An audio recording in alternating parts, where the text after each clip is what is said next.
It was a rainy afternoon. Phineas stared at the window. I miss my dreams when I wake up. Ferb nodded and handed him a drawing. A glowing lamp with dream clouds inside. Let's make it real. Phineas jumped. Phineas, let's build a dream catcher light. It won't record dreams like before. It will hold them in a glowing jar. Ferb with paper LEDs and imagination. They used a clean glass jar. Lead fairy lights, cotton four clouds, colored paper markers, tape glue.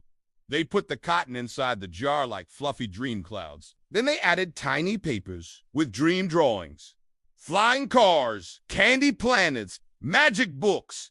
Isabella, ooh, I want to make mine with unicorns. Candace, wait, ... This looks so cool. Can I make one too?